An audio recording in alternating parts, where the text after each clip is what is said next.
I'm Dr. Duke with The New American, and this is my take on the news. Well, I want to talk to you about this ongoing problem of the destruction of our cultural heritage. The looting, the arson, the vandalism. I mean, you can clean up a building, you can rebuild a burnt-down shop store. They're horrible things, don't get me wrong. Lawless, anarchic brigades of young white, primarily, Antifa thugs, the worser elements of the Black Lives Matter organizations, burning, looting, pillaging. You can recover from a black eye. Again, you can rebuild somebody's burned down property. You can clean the mess, the graffiti off a police precinct building. But what's very difficult to recapture once it's gone is our cultural memory, our cultural heritage. And I knew this was coming down the road. The minute we decided that something as innocuous as the stars and bars, the Confederate flag, or these long-standing memorials and monuments to Civil War generals. I mean, can you make a case that these are men who don't deserve to be honored? Okay, fine. Can you make a case that the stars and bars has a negative connotation? Yes, you can. But my point is, the minute we decided with the progressive left that the only connotations that the Confederacy could have is racism. That didn't mean anything else. These monuments, the Confederate flag, these are symbols. They're symbols of something. And a symbol, by definition, is something that has multiple significations, right? A symbol makes us feel a whole lot of things. The American flag, prior to the time that we've decided it's now a villainous symbol, the symbol of the American flag used to promote pride in American hearts, contemplation for the history of the country. The flag was a source of honor. It was a symbol of unity. It was a beacon among free nations. It was a sign about opportunity that people flocked to, foreign immigrants. Symbols, by definition, mean lots of things. What the progressive Marxist left has done, and they're very good at this, the communist Marxists have been for 200 years, 150 years really good at this, taking symbols and stripping away most of the meanings so that we only focus on one meaning. So, for example, the flag no longer stands for patriotism. It no longer stands for freedom. It no longer stands for the willingness to help lead the world in freedom and opportunity. It no longer stands as a beacon for those who are poor and tired and hungry or seeking a better life outside of their own countries. All those symbolic meanings of the flag have been parsed away. And through the success of the Marxist anarchists in the street, the theorist professors, the activists, the treasonous intellectuals, people like the Weather Underground and Bill Ayers, have taught us to believe now that the flag has only one symbol, and that symbol is the symbol of oppression. Think about it. 10 years ago, I think I made this point. When we decided that the only possible meaning for the Confederate flag was racism, it could not stand for anything else, inevitably we were going to have to get rid of the American flag, because the American flag flew over Confederate states longer than the Confederate flag did. Once you cede to the Marxist left and let them define what a symbol means, you'll never get it back again. Take, for instance, the flag, more on the flag. You may not recall this, but 3 or 4 years ago, when Colin Kaepernick first kneeled, he was not widely followed, nor was he widely praised. I mean, that moment where Colin Kaepernick kneeled for the anthem, the American anthem, the Pledge of Allegiance, the flying of the flag, initially there were a lot of critics. There were more critics than there were supporters of him. Most of his teammates didn't kneel. Most of the players in the NFL didn't kneel. The NFL organization, the commissioner, and the NFL owners were against it. This was bad business to alienate anybody.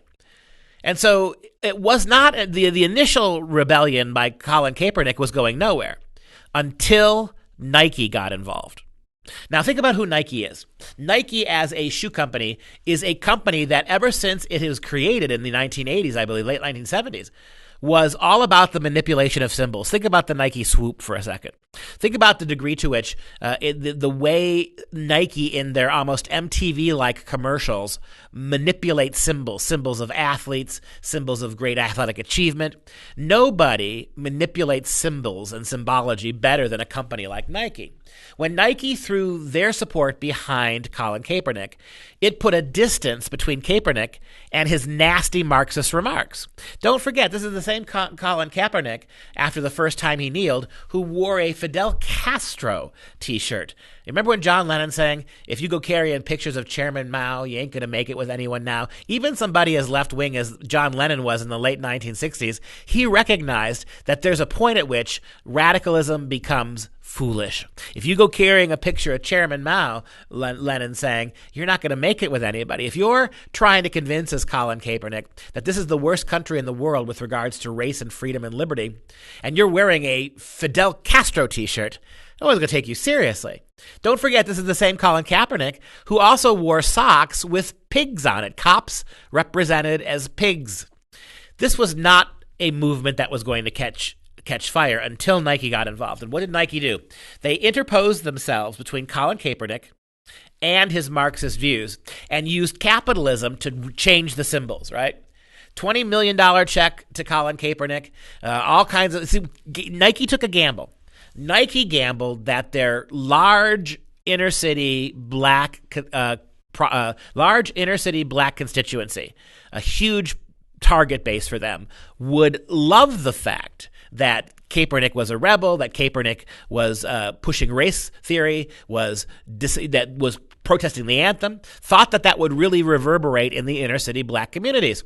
And lo and behold, that was a pretty easy bet, pretty simple bet. Think about it. Think about how African-American inner city cultures fetishize tennis shoes. Good Lord. The fetishization of tennis shoes by young African-American males in the inner cities is shocking. And the only thing that's even more shocking than that is how young middle-class suburban kids fetishize inner-city black culture. You weren't just getting inner-city blacks who buy a lot of tennis shoes, who plugged right into Kaepernick's message once Nike started repeating it, but you got all those suburban white kids, right, who are many of the people who are burning things down now, those upper to middle class white kids, these college kids turned Antifa thugs. So that was a pretty interesting bet that Nike made, and it's one that they capitalized on in a big way. And so, but the irony of all of this is that Nike makes much of its money from tennis shoes made by slave labor, child labor, sweatshop labor in China.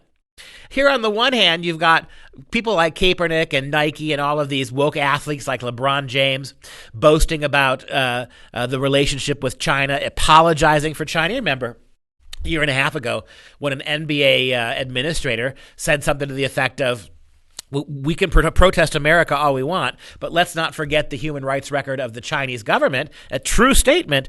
That guy was almost forced to retire. That NBA administrator was almost driven from his job for daring to criticize the Chinese. Why?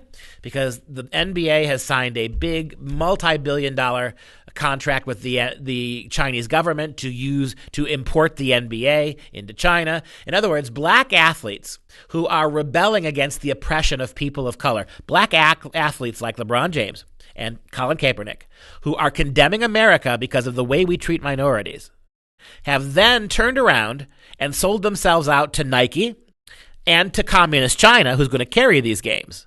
Sold themselves out to Communist China, where minority populations like the 1 million Muslim Uyghurs are being tortured in concentration camps, slave labor camps, where impoverished Chinese children are making these tennis shoes. Think about the hypocrisy of this. America's civil rights record compared to what China has done since the 1940s is stellar.